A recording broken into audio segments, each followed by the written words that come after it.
জয়পুরহাট স্টেডিয়ামের সংস্কার কাজ চলছে ময়লাযুক্ত মাটি সহ নিম্নমানের উপকরণ দিয়ে।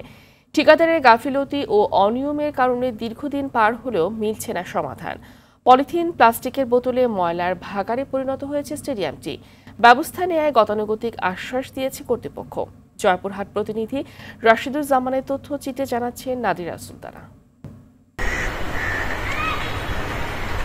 ১৯৭৭ সালে শহরের ৪ একর জমির উপর নির্মাণ করা হয় জয়পুরহাট স্টেডিয়াম। স্টেডিয়ামটি জাতীয় ক্রীড়া পরিষদের অন্তর্ভুক্ত হওয়ায় মাঠ, প্যাভিলিয়ন, স্বল্প আসনের গ্যালারির সংস্কার কাজের জন্য বরাদ্দ পায় ঢাকার ঠিকাদার হাফসা ট্রেড অ্যান্ড ইন্টারন্যাশনাল। ৪ মাসে কাজ শেষ করার কথা থাকলেও ৬ মাস পেরিয়ে গেলেও এখনও মাঠটি অচল অবস্থায় পড়ে আছে। এতে খেলোয়াড়দের অন্য মাঠে গিয়ে প্রশিক্ষণ নিতে হচ্ছে। মাঠের সংস্কার করার নামে স্টেডিয়ামটা বন্ধ আছে সংস্কার করার নামে। এর জন্য আমরা স্টেডিয়ামে প্র্যাকটিস করতে পারতেছি না। আমরা বিভিন্ন গেমে কর্তৃপক্ষের কাছে অনুরোধ জানাচ্ছি যে অতি শীঘ্রই মাটি সংস্কারের ব্যবস্থা নেওয়ার জন্য। এখান থেকে অনেক কৃতি খেলোয়াড় জাতীয় পর্যায়ে অবদান রাখলেও মাঠের অভাবে তা ঝিমিয়ে পড়েছে।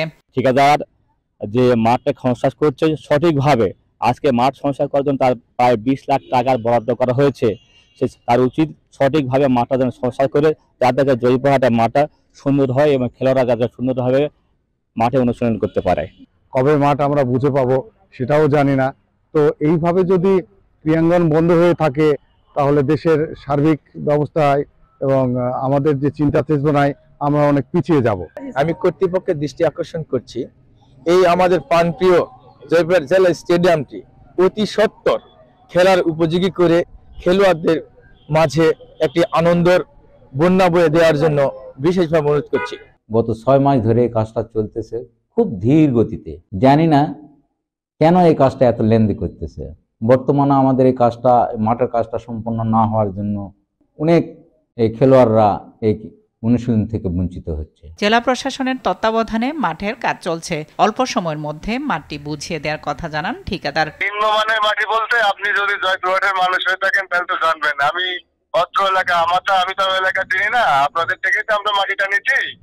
এখন মাটি ছাড়া দেওয়া হবে, দেশে ডিসি অফিস থেকেও আমাদেরকে করতে আসছে, কয়েকবার দেখে গেছে। হ্যাঁ, তাদের পরামর্শে তো সব করা হয়েছে। ভাই, মাঠ সংস্কারে অনিয়মের বিরুদ্ধে ব্যবস্থা নেওয়ার আশ্বাস দিয়েছেন জেলা প্রশাসক। মাটি যে খারাপ মাটি ফেলার বিষয়ে যে অভিযোগ এসেছে এটি প্রমাণিত হলে এবং এটা তদন্ত প্রতিবেদনে আসার পরে আমরা যথাযথ ব্যবস্থা গ্রহণের জন্য সংশ্লিষ্ট কর্তৃপক্ষকে লিখব এবং লোকাল অ্যাডমিনিস্ট্রেশন থেকে আমাদের যেই বিধি মোতাবেক যে ব্যবস্থা গ্রহণের সুযোগ আছে সেই ব্যবস্থাটি আমরা গ্রহণ করব। দ্রুত মাঠের সংস্কার কাজ শেষ করে খেলার পরিবেশ ফিরিয়ে আনার দাবি সংশ্লিষ্টদের।